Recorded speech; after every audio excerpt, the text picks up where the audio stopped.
बिस्मिल्लाहिर्रहमानिर्रहीम। अस्सलाम वालेकुम dear students. First year physics chapter number 2 vectors and equilibrium, और आज हमारा लेक्चर नंबर 11 है और ये एडिशन ऑफ वेक्टर्स की कंटिन्यूएशन है। उसका पार्ट 2 आज हम डिस्कस करेंगे और उसमें हम ग्राफिकल मेथड पे बात करेंगे, जिसको हम हेड टू टेल रूल कहते हैं। तो स्टूडेंट्स, लेक्चर का आगाज़ करते हैं। तो जी स्टूडेंट्स, आज के लेक्चर में हमने graphical method of vector addition पे बात करनी है, जिसको हम जनरली जो है वो क्या कहते हैं, हम उसको हेड टू टेल रूल कहते हैं। तो इस रूल पे जो है वो आज हम बात करेंगे, ठीक है। तो स्टूडेंट्स, लेट्स सपोज़ हम दो एग्ज़ाम्पल्स ले लेते हैं, दो वेक्टर्स ले लेते हैं। एक वेक्टर मिसाल के तौर पे आपके साथ है 30 न्यूटन और उसका एंगल है 0 डिग्रीज़, और दूसरा वेक्टर आपके साथ है 50 न्यूटन और उसका एंगल है लेट्स सपोज़ 60 डिग्रीज़, ठीक है। और आपने क्या करना है, आपने इन दोनों वेक्टर्स को ऐड करना है और आपने इसका रिज़ल्टेंट मालूम करना है, जो कि हम लिख सकते हैं कि R is equal to A plus B, ठीक है। या आप इस तरह भी कर सकते हैं कि R is equal to B plus A, ठीक है। हम आगे इसी लेक्चर में बात करेंगे कि वेक्टर एडिशन जो है ये कम्यूटेटिव है, चाहे आप A प्लस बी लिखें चाहे B प्लस A लिखें, तो रिज़ल्ट दोनों से आपके साथ सेम आता है।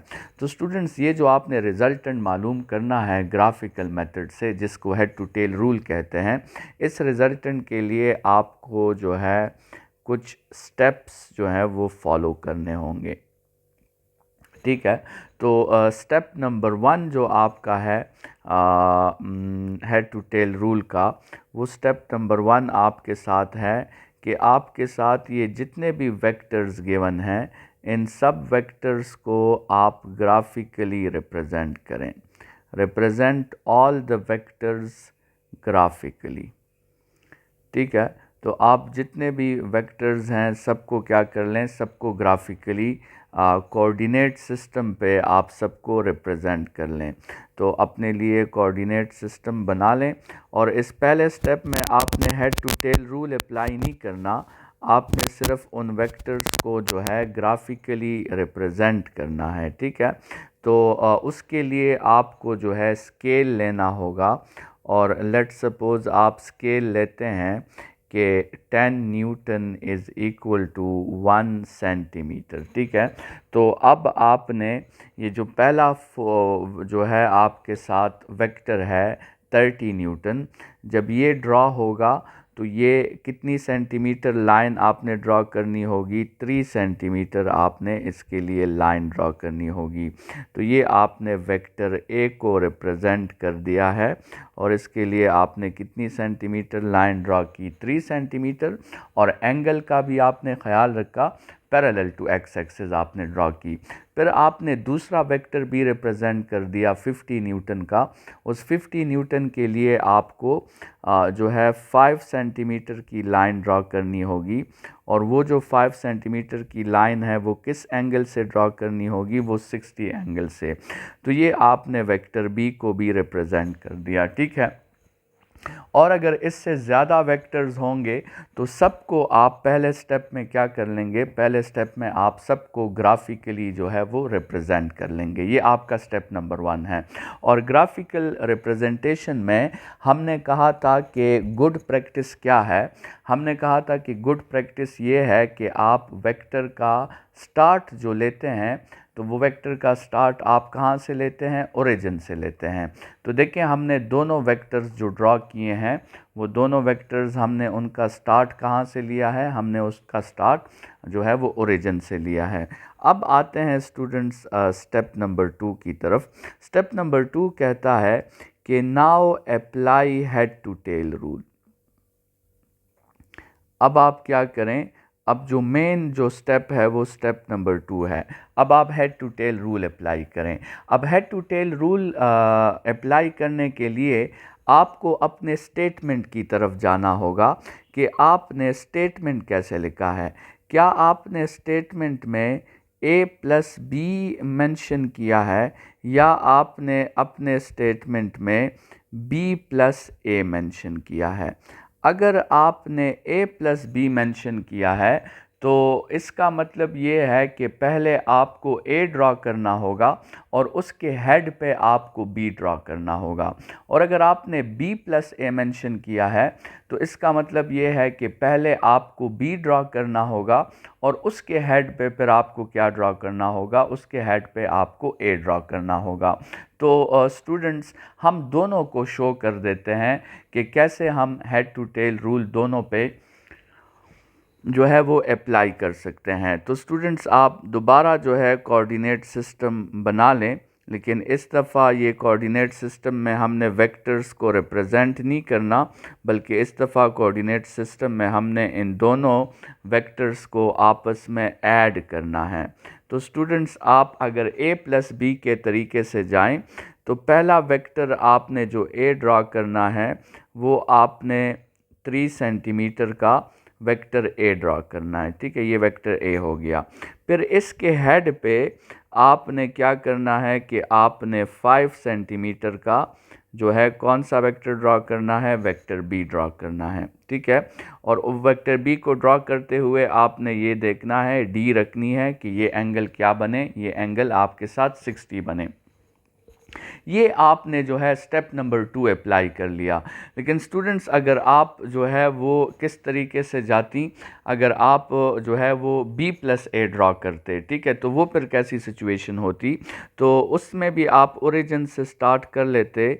सबसे पहले आप कौन सा वेक्टर ड्रॉ कर लेते, सबसे पहले आप b ड्रॉ कर लेते। ठीक है, और उसमें आप एंगल जो रखते वो 60 डिग्रीज रखते, और फिर उसके हेड पे आप क्या ड्रॉ कर लेते, उसके हेड पे फिर आप ए ड्रॉ कर लेते। ठीक है, ये आपके साथ ए ड्रॉ हो गया, ये वाला वेक्टर आपके साथ बी था। ठीक है, तो चाहे आप a प्लस बी करें, चाहे आप b प्लस ए करें, आपकी मर्ज़ी है। लेकिन ये मेन स्टेप नंबर 2 है कि आपने हेड टू टेल रूल जो है वो अप्लाई करना है। अब स्टूडेंट्स, स्टेप नंबर 3 क्या है। स्टेप नंबर 3 आपके साथ ये है कि अब आपने रिजल्टेंट का मैग्नीट्यूड फाइंड करना है। रिजल्टेंट के मैग्नीट्यूड को फाइंड करने के लिए आपने पहला काम ये करना होगा कि आपने जॉइन करना होगा the tail of first vector with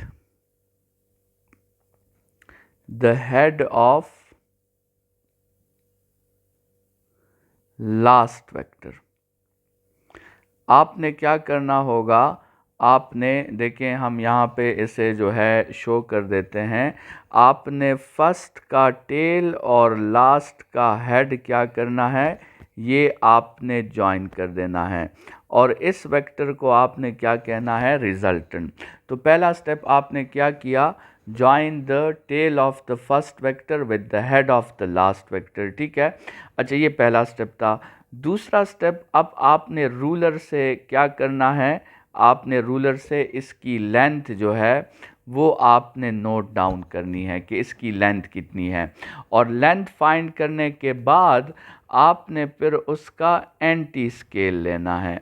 anti scale का मतलब आपने उसको दोबारा लेंथ से न्यूटन में कन्वर्ट करना है, आपने उसको दोबारा इमेजिनरी वर्ल्ड से रियलिटी पे लेके आना है। ठीक है, और ये आपके साथ जो है थर्ड स्टेप हो गया। और स्टूडेंट्स, लास्ट जो आपके साथ फिर फोर्थ स्टेप है, उस फोर्थ स्टेप में जो है आपने क्या करना होगा, फोर्थ स्टेप में आपने ये करना होगा कि अब आपने आर के लिए डायरेक्शन फाइंड करनी होगी। स्टूडेंट्स, डायरेक्शन के लिए आप क्या फाइंड करेंगे, थीटा फाइंड करेंगे, और ये आर जो एंगल बनाएगा एक्स एक्सिस के साथ, ये थीटा आपने इसके लिए फाइंड करना है। ठीक है, तो ये आपके साथ स्टूडेंट्स क्या हो गए, 4 स्टेप्स हो गए जिसके हेल्प से आप ग्राफिकली जो है वो वेक्टर्स को ऐड कर सकते हैं। स्टूडेंट्स, यहाँ पे एक और बात जो है ज़रूरी, हम उसे डिस्कस कर लेते हैं, और उसको हम कहते हैं कम्यूटेटिव लॉ ऑफ एडिशन।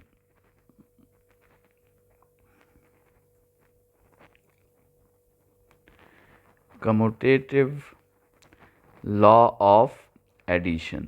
तो देखें, अगर हम जो है थोड़ा सा ये डायग्राम जो हमने ऑलरेडी बनाया है, अगर इस डायग्राम को हम दोबारा बना लें, और इस पे एक बहुत इम्पॉर्टेंट बात जो है वो हमने डिस्कस करनी है।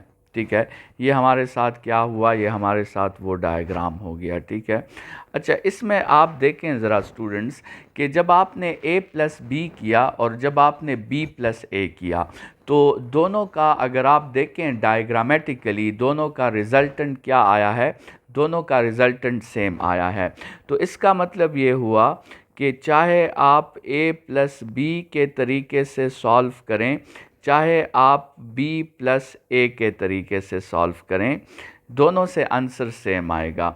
तो इसका मतलब ये है कि वेक्टर एडिशन क्या है, वेक्टर एडिशन आपके साथ कम्यूटेटिव है। लेकिन स्टूडेंट्स, जब हम प्रूफ कर रहे थे कि वेक्टर एडिशन कम्यूटेटिव है, तो हमने जो है ग्राफिकली इसे प्रूफ किया। और ग्राफिकली जब आपने ये a प्लस बी ड्रॉ किया और आपने b प्लस ए ड्रॉ किया, तो जो शेप आपके साथ बनी है, इस शेप को पैरेललोग्राम कहते हैं। तो students, commutative law of addition को ग्राफिकली क्या कहा जाता है, इसको graphically parallelogram law of addition भी कहा जाता है। ठीक है, ग्राफिकली जो है इस कम्यूटेटिव लॉ ऑफ एडिशन को क्या कहा जाता है, पैरेललोग्राम लॉ ऑफ एडिशन भी कहा जाता है। तो ये दोनों कम्यूटेटिव लॉ का मतलब भी ये है कि a plus B is equal to B plus A, और पैरेललोग्राम लॉ ऑफ एडिशन का मतलब भी ये है कि a plus B is equal to B plus A. तो स्टूडेंट्स, ये आपके साथ जो मेथड हुआ इसको हम कहते हैं ग्राफिकल मेथड, और इस ग्राफिकल मेथड में आपने 4 स्टेप्स अप्लाई करके जो है वो रिजल्टेंट मालूम करना होता है। ठीक है, उम्मीद है टॉपिक क्लियर हो गया होगा। नेक्स्ट जो हमारा लेक्चर होगा वो वेक्टर एडिशन के न्यूमेरिकल मेथड पे होगा, जिसमें हम जो है फार्मूलाज के ज़रिए जो है वेक्टर एडिशन करेंगे। स्टूडेंट्स, ग्राफिकल मेथड जो है बहुत आसान मेथड है वेक्टर्स को ऐड करने का, लेकिन इसमें एक मसला है इस मेथड में, और वो ये है कि ये मेथड सब्जेक्टेड टू एरर्स है। इस मेथड में एरर्स के आने के चांसेस जो हैं वो ज़्यादा हैं, क्योंकि ड्राइंग है और ड्राइंग में गलतियां होती हैं। और स्टूडेंट्स, एक ख़ास बात पे आप गौर करें कि आपने जो ये स्केल लिया है ना, ये स्केल जो आपने लिया है, तो अगर आप जो है ड्राइंग में 1 सेंटीमीटर की गलती कर लेते हैं, तो वो गलती 1 सेंटीमीटर की नहीं होती, वो आपके स्केल की वजह से मल्टीप्लाई हो जाती है वो गलती, और वो आपके साथ 10 न्यूटन की गलती बन जाती है। तो एक तो ड्राइंग में गलतियां होती हैं, और दूसरा आपका स्केल उस गलती को मैग्नीफाई भी कर सकता है। तो इसलिए ये मेथड आसान है, लेकिन प्रिसिजन और एक्यूरेसी को जहन में रखते हुए ये मेथड अप्रोप्रिएट नहीं है। तो जो मेथड अप्रोप्रिएट है प्रिसिजन और एक्यूरेसी को जहन में रखते हुए, इंशाल्लाह उस मेथड पे हम कल के लेक्चर से फिर बात करेंगे। और वही जो मेथड है वही आपका बोर्ड पॉइंट ऑफ व्यू से लॉन्ग क्वेश्चन के लिए इम्पॉर्टेंट मेथड है। तो स्टूडेंट्स, कल के लेक्चर में दोबारा हाज़िर होंगे, तब तक के लिए अपना ख्याल रखिएगा। थैंक यू स्टूडेंट्स, खुदा हाफिज़।